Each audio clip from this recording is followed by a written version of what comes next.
ஹல்லேலூயா. மத்தேயு 19:26-27 வசனத்தை பார்க்கலாம். ஹல்லேலூயா.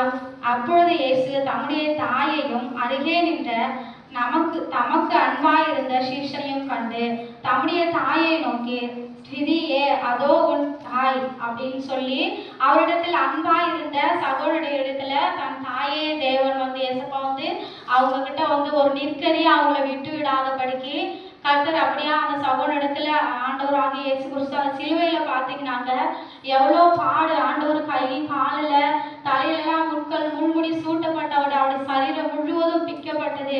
அந்த ஒரு இக்கட்டான சூழ்நிலைகளை கூட அவர் பார்த்தீங்கன்னாக்கா தன் தாயை மறந்து விடவே இல்லை. இப்போ பார்த்தீங்கன்னாக்கா இப்போ இருக்கிற காலகட்டம் எப்படின்னு பார்த்தீங்கன்னாக்க பிள்ளைகளை தாய் கஷ்டப்பட்டு வளர்க்குறாங்க, படிக்க வைக்கிறாங்க, அவங்க நல்லா சம்பாதிக்கிற அளவுக்கு அவங்கள வளர்த்து விட்டுறாங்க. இப்போ பார்த்தீங்கன்னாக்கா மாடர்ன் உலகமாக போயிடுச்சு. பெற்ற தாய் தவப்படி பார்த்தீங்கன்னாக்கா ஹோமில் விட்டுறாங்க, பார்க்கறது கிடையாது. பார்த்தீங்கன்னாக்கா அவங்கள கஷ்டப்பட்டு படித்து வளர்த்து நல்லதை சொல்லி கொடுத்து வளர்க்குறது நல்ல தாய் தகப்பனும் தான்.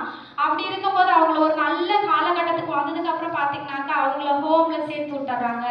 பார்த்தீங்கன்னாக்கா அதுக்கு அவங்களே பணம் கட்டி அவங்கள ஒரு வயசானதுக்கு அப்புறம் பிள்ளைங்க நம்மக்கிட்ட பேச மாட்டாங்க. ஏங்கி தவிக்கிற எத்தனையோ தாய்மார்கள் இந்த உலகத்தில் இருக்காங்க. அவங்க நம்மக்கிட்ட பிள்ளைங்க அன்பாக பேச மாட்டாங்களா? இல்லை நிறைய பேர் பார்த்தீங்கன்னாக்கா அந்த வயது முதிர்ந்த வரும்போது அவங்கள வெளியில் கூப்பிட்டு போகிறது, கடை கொண்டு இப்படி அது பிள்ளைகளோட கடமை. ஆனால் அப்படியெல்லாம் இருக்கிறது இல்லை பிள்ளைங்க இப்போ காலகட்டத்தில். அப்படியே அவங்கள விட்டுறாங்க. ஆனாலும் ஆண்டவராக இயேசு கிறிஸ்து அந்த சிலுவையில் அவ்வளோ அந்த அடைந்தவராக இருந்த பொழுதுல கூட தன் தாயை அவர் மறக்கவே இல்லை.